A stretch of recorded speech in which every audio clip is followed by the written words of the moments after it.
नाज़रीन इकराम अस्सलामु अलैकुम वरहमतुल्लाहि वबरकातुहू। हमने रा के क़ाइदे पढ़े हैं और पढ़ रहे हैं। मैंने कहा था कि रा के क़ाइदों को मैंने 3 मरहलों में तक़सीम किया है। राय साकिना, राय मुतहर्रिका, राय मुशद्ददा के क़ाइदे, और ये सबक हमारा अल्हम्दुलिल्लाह हो चुका है। अब नीचे जो है मैंने राय साकिना को पुर पढ़ने के बाकी क़ाइदे ये हेडलाइंस बांधते हुए एक दूसरा क़ाइदा मैंने बयान किया। ये दोनों क़ाइदे राय साकिना को पुर पढ़ने के हैं, यानी राय साकिना के पुर पढ़ने के 3 मरहले मैंने जो तय किए, उसमें 2 मरहले जो हैं वो राय साकिना को पुर पढ़ने के हैं। तो यहाँ पर भी राय साकिना को पुर पढ़ेंगे। यहाँ देखें, ये हुरूफ़ मुस्तालिया हैं, राय साकिना पुर होने के बाकी क़ाइदे। बहरहाल बिस्मिल्लाह पढ़ लेते हैं। औज़ु बिल्लाहि मिनश शैतानिर रजीम, बिस्मिल्लाहिर रहमानिर रहीम। हुरूफ़ मुस्तालिया के 7 हुरूफ़ हैं खा, स्वाद, वाद, गैन, ता, क़ाफ, ज़ा, जिनका मजमुआ खुस्सा वग़तिन क़िज़ है। ये हुरूफ़ हर जगह पुर पढ़े जाते हैं। इनके अलावा बकिया हुरूफ़ बारीक पढ़े जाते हैं। इनको मुस्तफ़िला कहते हैं, यानी खा, स्वाद, वाद, गैन, ता, क़ाफ, ज़ा, ये हुरूफ़ मुस्तालिया हैं। इनको जहाँ भी पढ़ेंगे, अगर सिंगुलर पढ़ें, अकेले एक एक हर्फ पढ़ें, तब भी इनको पुर पढ़ा जाएगा, या राय साकिना के साथ पढ़ें तो इनके साथ राय साकिना चूँकि मिल रहा है तो राय साकिना इनकी वजह से पुर हो जाता है। तो इसके अलावा जितने हुरूफ़ हैं, बा, ता, सा, जीम है, जीम, हा, दाल है, दाल है, वो यानी इनके अलावा जितने भी हुरूफ़ हैं वो सब पुर पढ़े जाते हैं, जहाँ भी पढ़ें पूरे कुरान पाक के अंदर। बहरहाल यहाँ एक और बात बता दूँ, ये जो मैं अभी सबक पढ़ा रहा हूँ ये मदारिस के तलबा को पढ़ाया जाता है। मकातिब के तलबा को भी ज़्यादातर इस पर तवज्जो नहीं दी जाती, लेकिन उसूल के तहत मैं यहाँ पर इसके क़वाइद जो है पढ़ रहा हूँ।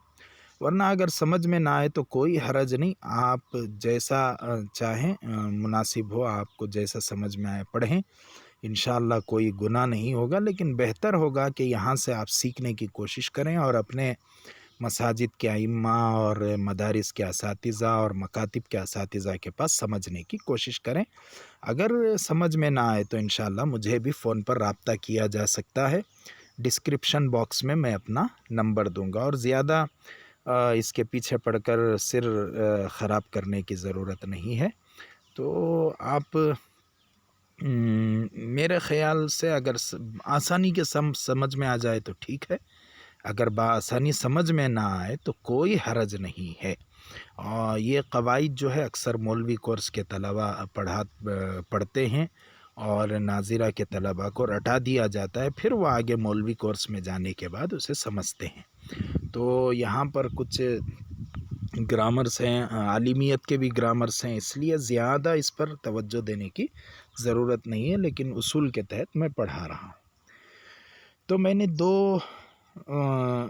इस मरहले में 2 क़वाइद को मैंने जमा किया है। ये क़ाइदा ये स्टार के पास है, ये क़ाइदा एक यहाँ पर ये स्टार के पास है। ये देखिए, राय साकिना से पहले ज़ेर हो उसी कलीमे में हुरूफ़ मुस्तालिया में से कोई हर्फ आए तो राय साकिना को पुर पढ़ा जाएगा। मिसाल के तौर पर जैसे मिरसादन, क़िरतासिन, फ़िरक़तुन, राय साकिना से पहले ज़ेर है, उसके बाद उसी कलीमे में हुरूफ़ मुस्तालिया में स्वाद है। यहाँ देखिए स्वाद, यहाँ राय साकिना से पहले ज़ेर है, उसके बाद उसी कलीमे में हुरूफ़ मुस्तालिया में से ता है, यहाँ ता है।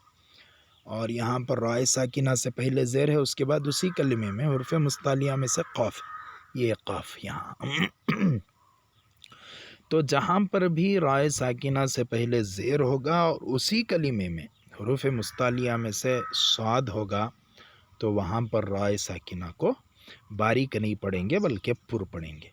और कहीं पर राय साकिना से पहले ज़ेर है, वो नीचे तख्ती अभी जो तीसरा मरहला है उसमें आपको बताया जाएगा। राय साकिना से पहले ज़ेर है, उसके बाद हुरूफ़ मुस्तालिया के इन हुरूफ़ में से कोई हर्फ नहीं है, تو پھر رائے ساکنہ کو باریک پڑھیں گے۔ اور ایک قاعدہ ہے رائے ساکنہ کو پر پڑھنے کا، رائے ساکنہ سے پہلے زیر عارضی یا اصلی دوسرے کلمے میں ہو تو رائے ساکنہ دونوں صورتوں میں پر ہوگی۔ تو یہ ارجعی ہے، رائے ساکنہ سے پہلے زیر ہے مگر زیر عارضی ہے۔ مطلب زیر عارضی کا مطلب یہ ہے کہ یہاں پر جو زیر لگایا گیا ہے وہ جیم کا زیر اٹھا کر یہاں پر لگا دیا گیا ہے۔ یہ جو درمیان میں جیم ہے یہ مولوی کورس کا قاعدہ ہے، آسانی کے ساتھ یہ سمجھ میں نہیں آئے گا، اس کے پیچھے نہ پڑھیں، لیکن یہاں جتنا پڑھایا گیا بس اسے ذہن میں رکھیں۔ تو یہ جو ہے اس کے بعد اب یہاں پر دیکھیے ارجعی ہے، یہاں رب ارجعو ہے، تو یہاں جو اس کو الف وصل کہتے ہیں، کوئی حرف یہاں آئے تو یہ الف سائلنٹ ہو جاتا ہے اور یہ الف بالکل پڑھا نہیں جاتا، اس حرف سے ملا کر اس را کو پڑھیں گے۔ تو یہاں پر جو ہے آپ اس میں بھی را کو پر پڑھیں گے چونکہ یہ زیر عارضی ہے۔ رب ارجعونی، اس میں بھی رائے ساکنہ سے پہلے زیر عارضی دوسرے کلمے میں، یہ رب الگ لفظ ہے اور ارجعو الگ لفظ ہے۔ یہاں اس بات کا خیال رکھیں کہ رائے ساکنہ دوسرے کلمے میں کس طریقے سے سمجھیں گے۔ رائے ساکنہ سے کے پہلے والا حرف فوراً بعد ہے تو پھر وہ ایک ہی کلمے میں سمجھا جائے گا، یا رائے ساکنہ سے پہلے یہ الف آیا ہے، لام آیا ہے، اس طریقے سے یہ دونوں آئے یا یہ کائن میں سے، تو سمجھ جائیں کہ اس سے پہلے والا جو حرف ہے وہ دوسرا کلمہ ہے، یعنی الگ الگ کلمہ ہے۔ تو یہاں پر یہ قاعدہ ہے، زیادہ اس کے پیچھے پڑنے کی ضرورت نہیں۔ رائے ساکنہ سے پہلے زیر عارضی یا اصلی دوسرے کلمے میں ہو تو دونوں صورتوں میں رائے ساکنہ کو پر پڑھا جائے گا۔ اب اس کی یہاں پر ہم مشق کرتے ہیں۔ مرصادن قرطاس فرقۃ امر تابو رب ارجعونی ارجعی، یہاں میم را زیر مر، صاد الف زبر صا، مر صا، دال دو زبردن مر صادن قرطاس فرقۃ امر تابو رب ارجعونی ارجعی، تو یہاں پر را کو پر پڑھیں گے۔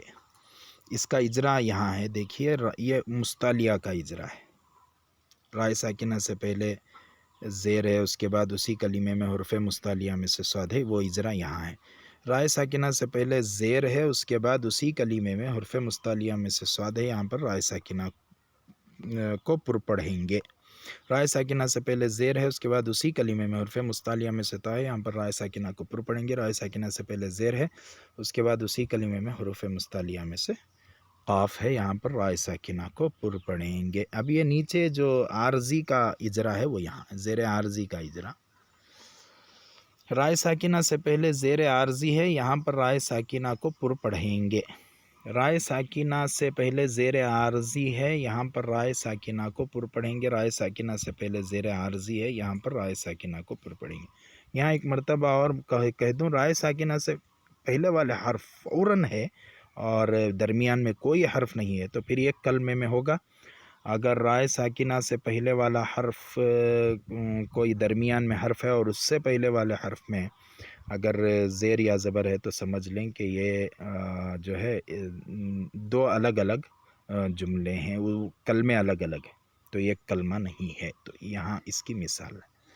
اور میں نے یہاں پر دیکھی، آپ ہدایت برائے استاذ اسی تختی کو تحد آخر طلبہ کو سمجھائیں، ورنہ کوئی مضائقہ نہیں، انشاءاللہ درسی کتابوں میں سمجھ لیں گے۔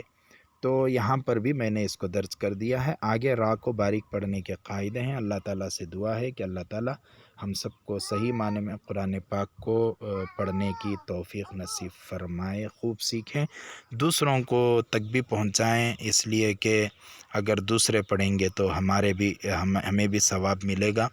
بہت سارے افراد پڑھنا چاہتے ہیں لیکن ان کے پاس وقت نہیں ہوتا، اسی لیے میں نے اس خدمت کو شروع کیا ہے، تو اسے دوسروں تک پہنچانے کی کوشش کریں۔ السلام علیکم ورحمۃ اللہ وبرکاتہ۔